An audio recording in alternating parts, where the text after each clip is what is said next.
Hello my soul family, कैसे हैं आप सब। एंड आई होप आप सब अच्छे होंगे, सुरक्षित होंगे और अपना इनर वर्क ज़रूर कर रहे होंगे जहाँ पे भी होंगे, और अपना हार्ट चक्र और थ्रॉट चक्र को ज़रूर एक्टिवेट कर रहे होंगे। सो मैं आप सभी का बहुत बहुत स्वागत करती हूँ अपने इस चैनल में। थैंक यू सो मच मेरे इस चैनल को इतना प्यार देने के लिए और मुझे इतना सपोर्ट करने के लिए। और अगर आपने अभी तक मेरा ये चैनल सब्सक्राइब नहीं किया है तो please like, share, subscribe and आप मुझे कमेंट सेक्शन में भी बता सकते हैं अगर आप मुझे कुछ बताना चाहते हैं। तो आज का वीडियो शुरू करते हैं और आज का वीडियो है हमारा पार्ट 3, जो कि कंटिन्यूएशन पार्ट है पार्ट 1 और पार्ट 2 का। ये पूरी एक सीरीज चल रही है, तो जिन्होंने भी पार्ट 1 और पार्ट 2 नहीं देखा है तो पहले पार्ट 1 और पार्ट 2 देखेगा ताकि आप समझ पाएं कि हम किस बारे में बात कर रहे हैं। तो हमने जैसे कि पिछले पार्ट 2 में और पार्ट 1 में जाना कि कैसे हमारा सोलर सिस्टम बना, कैसे फॉल ऑफ मैन जो हमने बाइबल में पढ़ा है, जैसे ईडन गार्डन को रिमूव कर दिया गया और एडम और ईव ने सेब खाया और गार्डन ईडन को वहां से रिमूव कर दिया, हटा दिया और धरती पे भेज दिया। तो ये जो हमने पूरी कहानी पढ़ी है उसके पीछे का सच क्या है, एक्चुअल कहानी क्या है, कैसे प्लैनेट तारा के मॉर्फोजेनेटिक फील्ड और प्लानिटरी ग्रिड्स जो हैं वो एक्सप्लॉइड हो गए, फट गए, और उस एक्सप्लोजन में वो सारे मॉर्फोजेनेटिक फील्ड जो डिटैच हो गए, जो प्लानिटरी ग्रिड थे वो कैसे जो है फट करके डेंसिटी यूनिवर्स 2 से डेंसिटी यूनिवर्स 1 में आ गए। हमने ये भी जाना कि डेंसिटी यूनिवर्स, हर एक डेंसिटी यूनिवर्स में 3 डायमेंशंस होते हैं। सो डेंसिटी यूनिवर्स 1 जिसमें हम अभी रह रहे हैं, इसमें डायमेंशन 1, 2, 3 आता है। डेंसिटी यूनिवर्स 2 में डायमेंशन 3, 4, 5 आता है, और ऐसे सो ऑन। सो हमारे 5 डेंसिटी यूनिवर्स हैं जिसके अंदर 15 डायमेंशंस आते हैं। और हमारी जो डीएनए टेम्पलेट है वो 12 स्ट्रैंड ऑफ डीएनए टेम्पलेट है। अब इस एक्सप्लोजन में हमारे डीएनए स्ट्रैंड 1, 2, 3, 4, 5, 6 यानी डीएनए स्ट्रैंड 1 से लेके 6 तक हमारे वो डिस्ट्रॉय हो गए, और डीएनए 7 से लेके 12 तक सारे डीएनए हमारे ठीक हैं, उसमें कोई प्रॉब्लम नहीं है। लेकिन डीएनए स्ट्रैंड 1 से लेके 6 तक हमारे वो डिस्ट्रॉय हो गए, वो भी फट गए। ठीक है, तो कैसे हमने ये जाना कि हमारा सोलर सिस्टम बना और कैसे प्लैनेट तारा के मॉर्फोजेनेटिक फील्ड वहां से डिटैच होकर के, वहां से फट के अलग होकर के हमारी पूरे सोलर सिस्टम बन गया। ठीक है, तो अब हम जानते हैं इसके आगे क्या हुआ और कैसे हर एक चक्र एक डीएनए स्ट्रैंड से कनेक्टेड है और हर एक डायमेंशन से कनेक्टेड है। तो अब हम आज इस वीडियो में जानेंगे कि इसके बाद क्या हुआ। जैसे कि आपको पता है कि बहुत सारी सोल्स जो थी वो लॉस्ट सोल्स बन गई, क्योंकि बिना मॉर्फोजेनेटिक फील्ड के एक बॉडी या कोई भी फिजिकल ऑब्जेक्ट, कोई भी मैटर को आप मैनिफेस्ट नहीं कर सकते, वो फिजिकल फॉर्म में नहीं आ सकती, क्योंकि हम एक होलोग्राम यूनिवर्स में रहते हैं। और होलोग्राम यूनिवर्स में कुछ भी चीज़ को प्रोजेक्ट करने के लिए हमें मॉर्फोजेनेटिक फील्ड की ज़रूरत लगती है। सो जब तक मॉर्फोजेनेटिक फील्ड नहीं है तो आप कुछ भी चीज़ प्रोजेक्ट नहीं कर सकते। और क्योंकि प्लैनेट तारा के मॉर्फोजेनेटिक फील्ड वहां से डिटैच हो गए थे, और तो इस वजह से वहां पे कोई भी चीज जो है मैनिफेस्ट नहीं हो सकती थी, और प्लैनेट तारा भी टाइम मैट्रिक्स में फंस गई, वो भी ना असेंड हो सकती थी। और वहां जितने भी लिविंग सोल्स थे जो वहां पे बचे, जैसे प्रीस्टहुड ऑफ उर और प्रीस्टहुड ऑफ मू, ये भी वहां पर उसी डायमेंशंस में, उसी चीजों में लाखों सालों से सेम डायमेंशंस में है। सो जैसे ही इस कैटलिज्म के बारे में पता चला कि ऐसा कुछ फ्यूचर में होने वाला है, तो उस समय पे जो सीरीज थे उर टेरेंट्स थे, लेमोरियंस ऑफ मू थे, इन्होंने एक प्लान बनाया, पहले ही एक प्लान बना लिया था रेस्क्यू करने का। वो तारा सोल्स जो उसमें लॉस्ट हो जाएंगी वो उनको कैसे बचाएंगे, इस बारे में उन्होंने पहले से ही प्लानिंग कर ली थी। ठीक है, सो क्योंकि वो बहुत ही ज़्यादा, जैसे मैंने आपको बताया था पहले भी कि जो उर टेरेंट्स थे उन्होंने टेम्पल बनाए ऑफ उर और प्रीस्टहुड ऑफ उर बनाए। तो उर टेरेंट्स जो बेसिकली थे, जो प्रीस्टहुड ऑफ उर थे, जो वो साइंटिफिक एडवांस टेक्नोलॉजीज थे, मतलब बहुत ज़्यादा एडवांस थे साइंटिफिक टेक्नोलॉजीज में। तो वो पोर्टल मैकेनिक्स, टारगेट्स, ठीक है, टाइम ट्रेवल, ये सब कुछ बहुत आसानी से करते थे। वो इन चीज़ों में बहुत स्पेशलाइज थे, वो इन चीज़ों में फोकस करते थे। वहीं प्रीस्टहुड ऑफ मू, वो जो है लॉ ऑफ वन और स्पिरिचुअलिटी को प्रैक्टिकली और थ्योरी, इन दोनों में फ़र्क होता है, राइट। सो थ्योरी में ज़्यादा अप्लाई, उसमें ज़्यादा वो एडवांस थे, स्पेशलाइज थे लॉस को फॉलो करने में। तो उन्होंने क्योंकि वो स्किल थे, वो स्पेशलाइज थे टाइम पोर्टल मैकेनिक्स में और इंटर डायमेंशनल पोर्टल ट्रैवल में, तो सीरीज ने एक प्लान बनाया, ठीक है, सीरीज लेमोरियंस ने, उन्होंने पहले ही एक प्लान बनाया कि जो और टैरेंट्स होंगे वो इस चीज़ को आगे अंजाम देंगे। ओके, वहाँ पे वो इस रेस्क्यू प्लान में बहुत इंपॉर्टेंट रोल प्ले करेंगे, ठीक है। सो जो सीरियन काउंसिल हैं उनकी हेल्प से एलोहिम और डायमेंशन यूनिवर्स 2 पैलेडियंस और टैरेंट्स, इन्होंने एक एग्रीमेंट साइन किया with other several dimension universe 2 के ग्रुप के साथ में, यानी कि एक एग्रीमेंट बनाया गया जिसका नाम रखा गया कवेनेंट ऑफ पेलेडोर।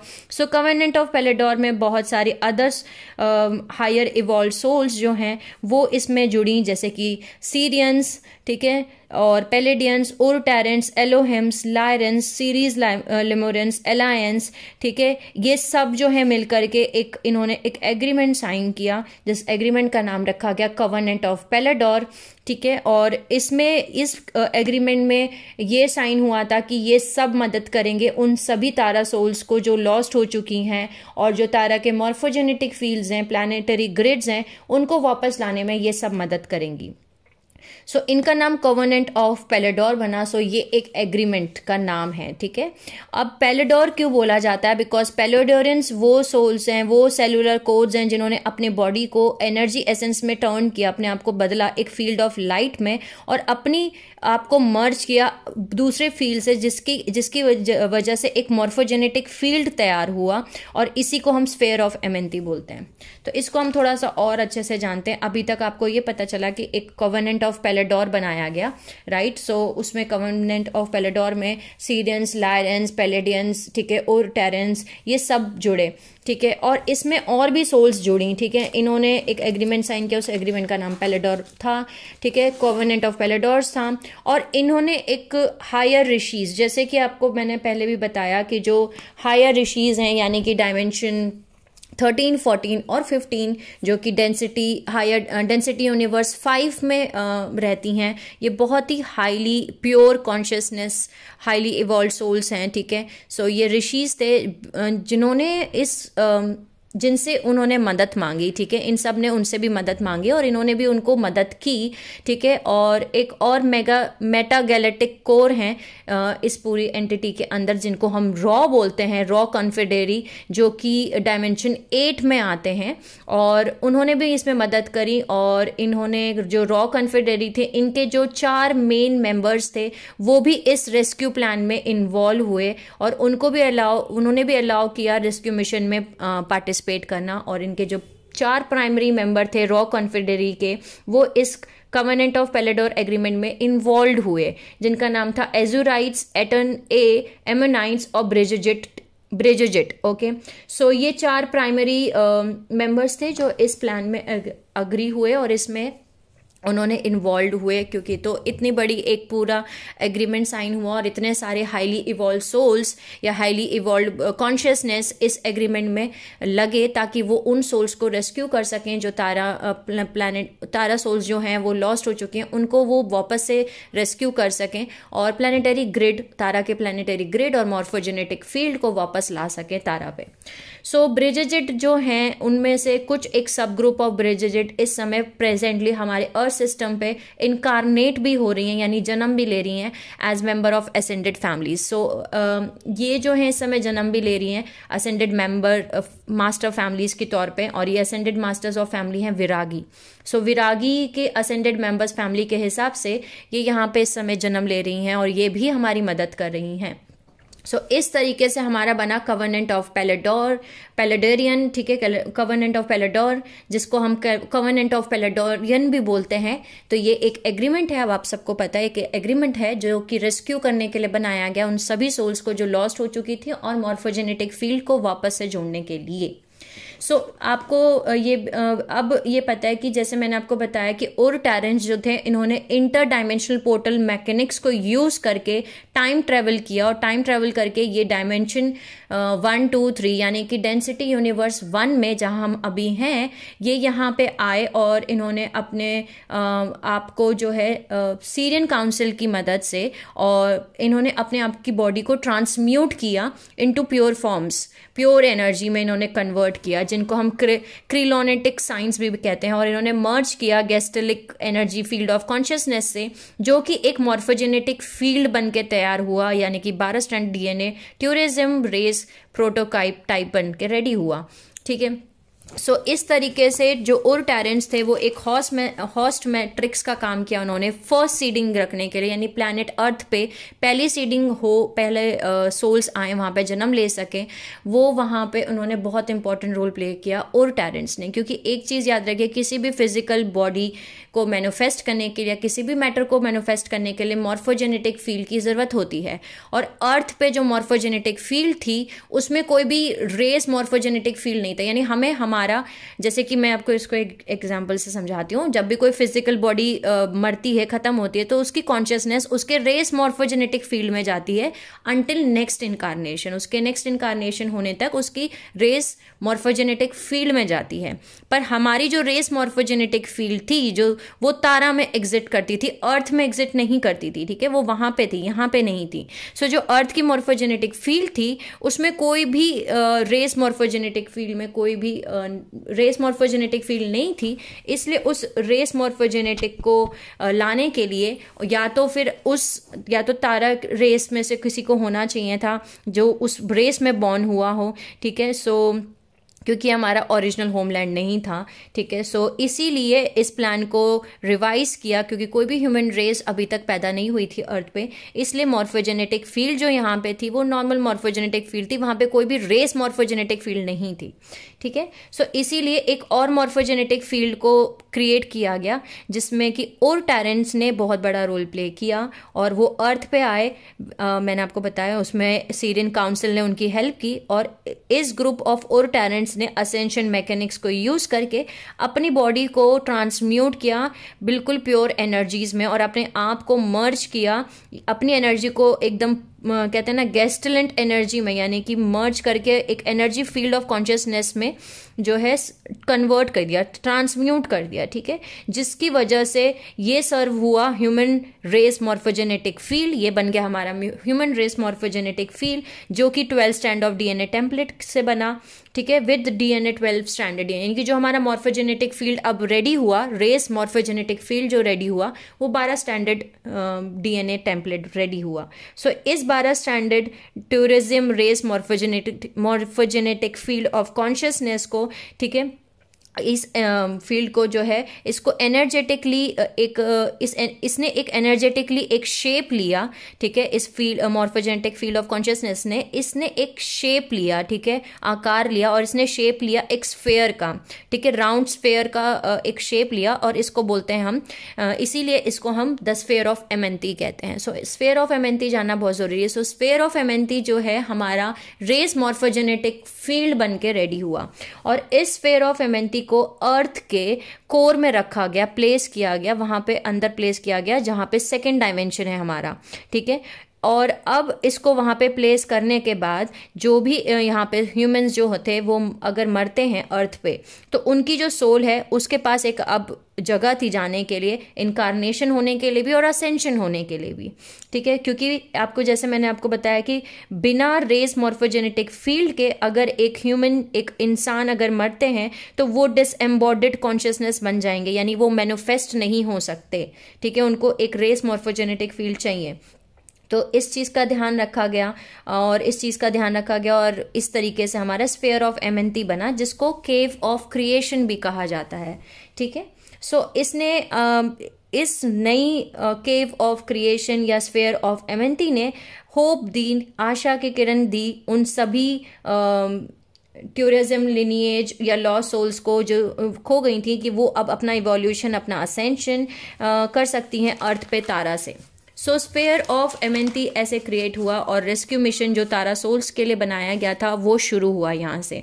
और वो सोल्स जो लॉस्ट हो चुकी थी, ठीक है, in terms of linear time, ठीक है, सो इस स्फीयर ऑफ एमेंथी से उन सभी लॉस्ट सोल्स ऑफ तारा को वापस से लेके आया जा सकता था into original 12 strand of DNA body type. और इस प्रोसेस को देख रहे थे, क्रिएट कर रहे थे पैलोडियंस ने अपनी नई बॉडी बनाई और मॉर्फोजेनेटिक ब्लूप्रिंट्स रेडी किए।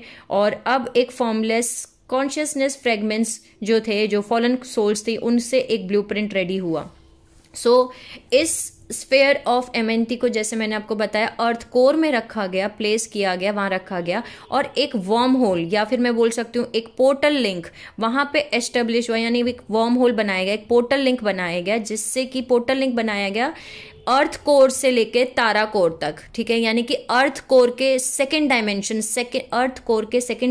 से तारा के 5th डायमेंशन से उन दोनों को जोड़ा गया, ठीक है, यानी कि अर्थ का जो सेकेंड डायमेंशन है उसको जोड़ा गया तारा के 5th डायमेंशन से, ठीक है, क्योंकि तारा का जो कोर है वो 5th डायमेंशन में है, ठीक है। सो उनका जो तारा का जो अर्थ कोर है वो 5th डायमेंशन में और अर्थ का जो कोर है वो 2nd डायमेंशन में है। तो इन दोनों को जोड़ने के लिए इन जो है एक पोर्टल लिंक बनाया गया और इस पोर्टल लिंक की वजह से ट्रांजिट शुरू हो गया बिटवीन अर्थ टू तारा, ठीक है। सो ये एक पहला पोर्टल था, पहला स्टारगेट था एमेंथी का, जिसको हम बोलते हैं हॉल्स ऑफ एमेंथी, ठीक है। सो बहुत सारे पोर्टल्स इसमें और भी ऐड होंगे आगे, जैसे जैसे हम जानेंगे इन चीज़ों के बारे में, लेकिन फिलहाल अभी हम यही जानते हैं कि जो सबसे पहला एक पोर्टल लिंक जोड़ा गया ताकि सोल्स असेंड हो सकें तारा से, अर्थ से तारा में वापस, इस पोर्टल लिंक को बनाया गया। और ये पोर्टल लिंक जो है ये स्टार गेट या पोर्टल हम इसको बोल सकते हैं, ये हॉल ऑफ एमेंथी के नाम से जाना गया, ठीक है। सो स्पिरिचुअल ट्रेडिशन में आप ये बोल सकते हैं, ट्रांसलेट कर सकते हैं कि जो साइंस ऑफ स्टारगेट्स हैं ये साइंस ऑफ असेंशन पैसेजेस हैं, ठीक है। सो जो आपका प्रोसेस ऑफ स्पिरिचुअल है और फिजिकल असेंशन है, ये इन्हीं जो मतलब प्लैनेटरी, यूनिवर्सल और कॉस्मिक स्टारगेट्स की वजह से होता है, यानी इन्हीं प्लैनेटरी स्टारगेट्स, इन्हीं यूनिवर्सल स्टारगेट्स और कॉस्मिक स्टारगेट्स की वजह से आप जो है यहाँ पे जन्म लेते हैं। इन्हीं की वजह से हम वापस गॉड सोर्स में मर्ज हो जाते हैं, यानी भगवान में वापस जा करके मिल जाते हैं। इन्हीं स्टारगेट्स की वजह से, इन्हीं पोर्टल्स की वजह से हम ट्रांसम्यूट हो सकते हैं, असेंड हो सकते हैं, ठीक है। सो हम जानेंगे कि हमारा मॉर्फोजेनेटिक फील्ड क्या होता है। वैसे हमने ऑलरेडी मॉर्फोजेनेटिक फील्ड के बारे में पिछले पार्ट में बहुत कुछ जाना था, राइट। सो अभी आप सभी को पता है कि मॉर्फोजेनेटिक फील्ड क्या होता है, ठीक है। सो मॉर्फोजेनेटिक फील्ड क्या होता है ये आप सब जानते हैं। स्टारगेट क्या होते हैं, स्टार, टेट्राहेड्रन जिसको हम मरखाबा भी बोलते हैं, और लोकेशन ऑफ स्टारगेट्स के लोकेशंस क्या हैं, on level of planetary, on level of galactic, on level of universal. क्योंकि स्टारगेट्स जो हैं एक तरीके के पोर्टल हैं, एक तरीके के ऐसे वो हैं, मैं ऐसा बोल सकती हूँ, time travel inter dimensional portal mechanics हैं, जिनसे आप एक डेंसिटी से दूसरी डेंसिटी यूनिवर्स में ट्रैवल करते हैं। असेंशन के लिए, आपको जन्म लेने के लिए, ठीक है, असेंड होने के लिए इन पोर्टल्स की ज़रूरत होती है। सो हर एक प्लैनेटरी के अलग स्टारगेट्स हैं, यूनिवर्सल स्टारगेट्स अलग हैं, ठीक है, गैलेक्टिक स्टारगेट्स अलग हैं और कुछ मैन मेड भी हैं। सो इन सब के बारे में हम जानेंगे। जैसे कि अब हम सभी जानते हैं कि जो स्फीयर ऑफ एमेंथी है उसको अर्थ कोर के अंदर रखा गया और उर टैरेंट्स को अलाउ किया गया कि वो अब इनकार्नेशन साइकिल्स जो हैं उसको वो शुरू कर सकें। इनको शुरू करने के लिए इन्होंने फ्रेगमेंट ऑफ कॉन्शियसनेस को चूज़ किया, उनको इकट्ठा किया। जो लॉ सोल्स थी, उनके जो बिखरे हुए कॉन्शियसनेस थे, उनको उन्होंने इकट्ठा किया बाय लिविंग ऑन अर्थ, यहाँ पे रह करके, ठीक है। इन्होंने जो है उन जो लॉ सोल्स के बिखरे हुए कॉन्शियसनेस थे, डिसएम्बॉडीड कॉन्शियसनेस थे, उन सभी को इन्होंने इकट्ठा किया और डिफरेंट इनकारनेशंस में उन्होंने उन सभी में से एनर्जेटिक पार्टिकल्स को निकाला और डायमेंशनल फील्ड्स को निकाल के उनका डीएनए बनाया। और इस तरीके से, इस एक्सपीरियंस की वजह से, जो कि उन्होंने वहाँ पे अर्थ पे अपना टाइम फ्रेम जो भी एक्सपीरियंस किया, जो भी लिखा, वो सब कुछ उनके मॉर्फोजेनेटिक फील्ड में जाके स्टोर हो गया। सो आप एक बात बहुत अच्छे से समझ लीजिए कि जो भी आप लाइफ में टाइम निकाल रहे हैं, जो भी आपके लाइफ के एक्सपीरियंसेस हैं, जो भी आपके लाइफ का नॉलेज है, आपका डीएनए है, आपका कॉन्शियसनेस है, ये सब कुछ आपके मॉर्फोजेनेटिक फील्ड में जा रहा है। ठीक है, सो आप अपने कॉन्शियसनेस को मर्ज कर रहे हैं बेसिकली अपने मॉर्फोजेनेटिक फील्ड में। ठीक है, सो यही काम और टैरेंट्स ने किया। जो सोल फ्रैगमेंट्स थे, जो सोल के टुकड़े हो गए थे, तारा के सोल के टुकड़े हो गए थे जिन सोल्स के, उनके कॉन्शियसनेस को एम्बॉडिड किया था और टैरेंट्स ने, और एक कंपोजिट आइडेंटिटी बनाई। ठीक है, इन्होंने कंपोजिट आइडेंटिटी बनाई और उससे उन्होंने पहली सीडिंग की शुरुआत की। और इन्होंने ये कंपोजिट आइडेंटिटी इस तरीके से बनाई कि ताकि ये अपने ओरिजिनल सोल मैट्रिक्स में, यानी अपने ओरिजिनल सोल मैट्रिक्स तारा में जाकर के वापस से असेंड हो सकें। सो ये इवोल्यूशनरी इवोल्यूशन वाला प्लान, ये इतना बड़ा, इतना सुंदर ब्यूटीफुल प्लान इमीडिएटली मोशन में नहीं आ सकता था, क्योंकि जब स्फीयर ऑफ एमेंटी को अंदर रखा गया अर्थ के मॉर्फोजेनेटिक फील्ड में, तो लगभग 550 मिलियन ईयर्स लग गए अर्थ के ग्रिड को इवॉल्व होने के लिए और ग्रिड की स्पीड को मोशन में आने के लिए, प्रॉपर काम करने के लिए, ताकि जो स्फीयर ऑफ एमेंटी है वो अपना बर्थिंग प्रोसेस शुरू कर सके जो न्यू रेसेस का है। सो स्फीयर ऑफ एमेंटी में से 5 छोटे छोटे स्फीयर्स बने। ठीक है, सर्कल्स निकल के आए, उन्होंने क्रिएट हुए अपने अंदर से, उनके अंदर से 5 छोटे छोटे स्फीयर्स क्रिएट हुए और ये बने मॉर्फोजेनेटिक पैटर्न 5 रेसेस के, जो कि पहली सीडिंग रखी गई जिनका नाम था क्लोइस्टर रेसेस। ठीक है, सो ये 5 स्फीयर बने। 5 स्फीयर जो थे, ये पहली सीडिंग है। ठीक है, अभी एक चीज और याद रखिए, हम 3rd सीडिंग है, हम तीसरी सीडिंग है। सो अभी हम 1st सीडिंग के बारे में बात कर रहे हैं।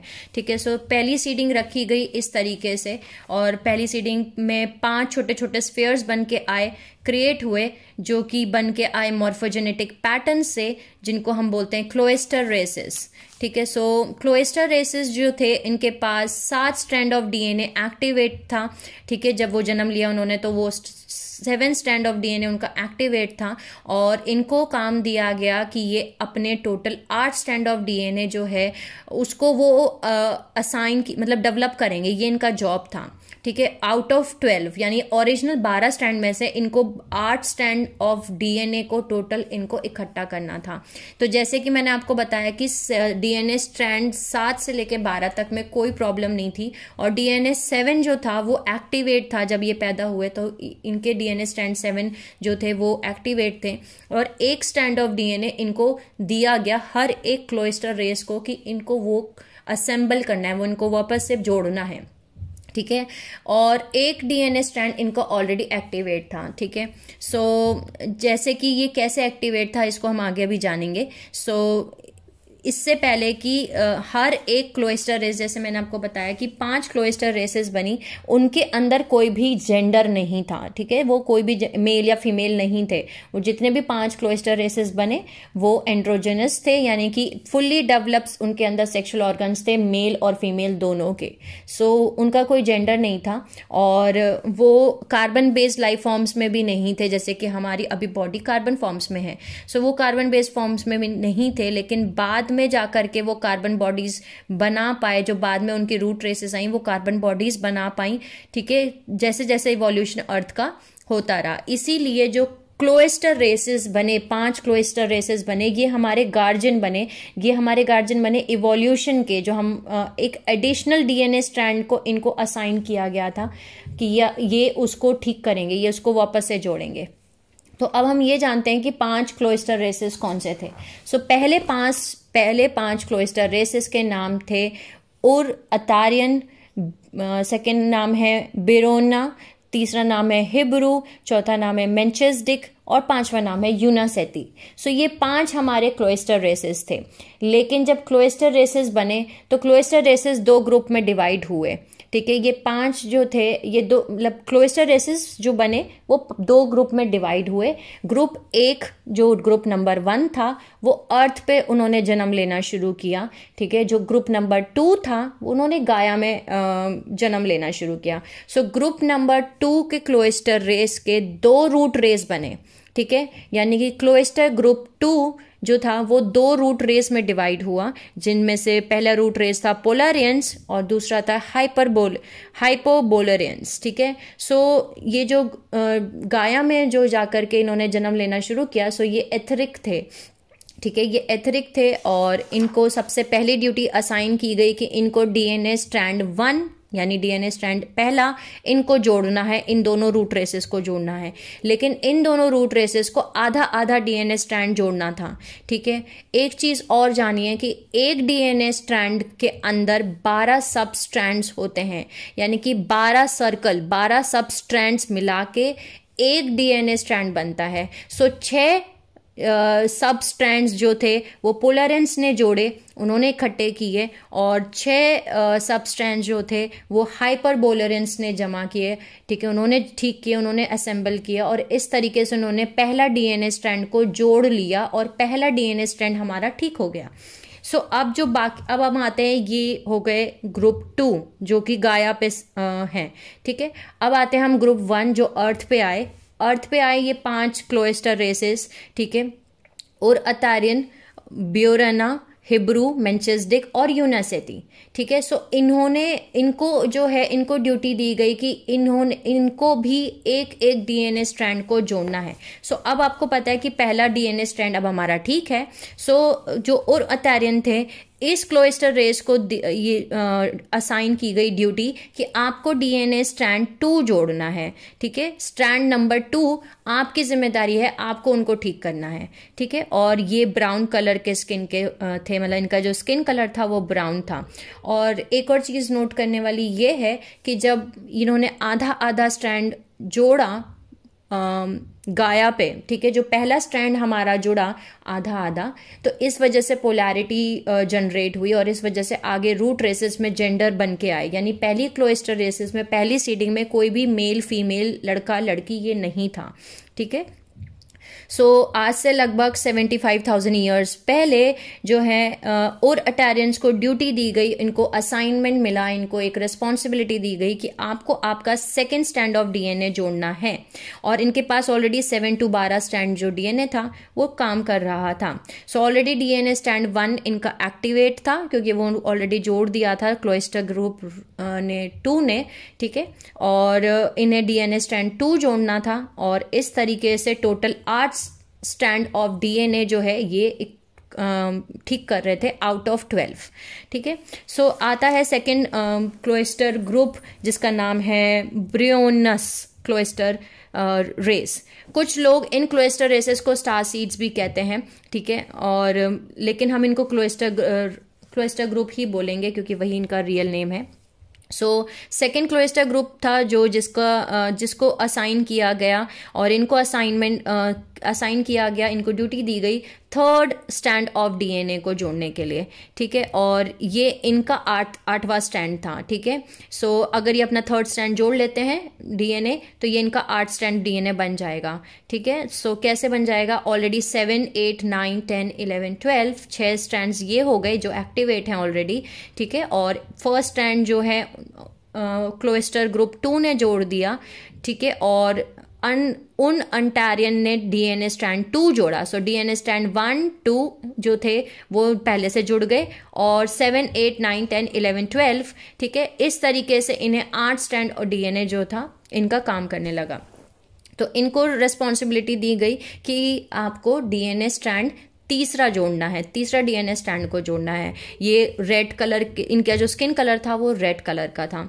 ठीक है, अब आते हैं next Hebrew cloister race. Hebrew cloister race को जो है असाइन किया गया 4 स्टैंड ऑफ डीएनए जोड़ने के लिए। ठीक है, और जो 4 स्टैंड ऑफ डीएनए था इनको वो ठीक करना था, वो इकट्ठा करना था, और ये वाइट कलर के, इनका जो स्किन कलर था वो वाइट कलर में था। ठीक है, अब आते हैं नेक्स्ट 4th क्लोस्टर रेस के ऊपर। ये थे मेल्चेसडिक क्लोस्टर रेस। इनको असाइन किया गया डीएनए स्ट्रैंड 5वां। ठीक है, सो आप देख रहे हैं हर एक क्लोस्टर ग्रुप को एक एक डीएनए स्ट्रैंड जोड़ने की रिस्पॉन्सिबिलिटी, एक ड्यूटी दे दी गई कि आपको ये डीएनए स्ट्रैंड जोड़ना है। सो मेल्चेसडिक क्लोस्टर रेस को डीएनए स्ट्रैंड 5 दिया गया, ठीक है। और इस तरीके से नेक्स्ट आता है हमारा 5th क्लोएस्टर ग्रुप जिसका नाम था यूनासेती। सो यूनासेती क्लोएस्टर ग्रुप को रिस्पॉन्सिबिलिटी दी गई कि आपको 6th स्ट्रैंड ऑफ डीएनए को जोड़ना है, ठीक है। सो इस तरीके से इन 5 क्लोएस्टर ग्रुप्स को एक एक डीएनए स्ट्रैंड को जोड़ने की रिस्पॉन्सिबिलिटी दे दी गई, एक ड्यूटी दे दी गई। अब हम ये जानते हैं कि जैसे मैंने आपको बताया कि एक डीएनए स्ट्रैंड के अंदर जो है वो 12 सब स्ट्रैंड्स होते हैं। सो एक सब स्ट्रैंड को ठीक करने के लिए, जोड़ने के लिए आपको एक इनकारनेशन करना पड़ेगा, यानी टोटल आपको 12 इनकारनेशन लेने होंगे ताकि आप अपना डीएनए स्ट्रैंड को ठीक कर सकें, 12 डीएनए स्ट्रैंड को ठीक कर सकें। लेकिन उसके पहले हम ये जानते हैं कि ये जितने भी क्लोएस्टर रेसेस थे, यानी 5 क्लोएस्टर रेसेस जो थे हमारे ग्रुप 1 में, जो अर्थ पे जिन्होंने सीडिंग हुई, ये पहली सीडिंग है जो हमारी अर्थ पे आए, इन्होंने बहुत सारी सोल्स को जो खो गई थी, जो लॉस सोल्स ऑफ तारा थी, इन्होंने उनकी हेल्प की और ये असेंड कर पाए, उन लॉस सोल्स को ये रिकवर कर पाए, रेस्क्यू कर पाए, बचा पाए और उनको असेंड कर दिया। सो ये बहुत अच्छा ग्रेट पीरियड ऑफ सिविलाइजेशन था, जिस वजह से इनका जन्म हुआ था, जिस वजह से इनको जो ड्यूटी दी गई थी, रिस्पॉन्सिबिलिटी दी गई थी, इन्होंने वो काम किया, ठीक है। और इन क्लोएस्टर रेसेस ने कोई भी रेमिनेंट्स हमारे प्रेजेंट वर्ल्ड पे नहीं छोड़े, क्योंकि ये इतना इवॉल्व हो चुके थे इतनी फास्ट स्पीड से टाइम बैंड्स ऑफ अर्थ पे कि इन्होंने अपने आप को जो है असेंड करके तारा में ये चले गए। सो मॉर्फोजेनेटिक फील्ड जो थे इन रेसेस के, अब मॉर्फोजेनेटिक फील्ड बन गए हमारे अर्थ के, ठीक है। सो अब ये पॉसिबल था कि आगे की रेसेस जो थी वो जन्म ले सकती थी, ठीक है।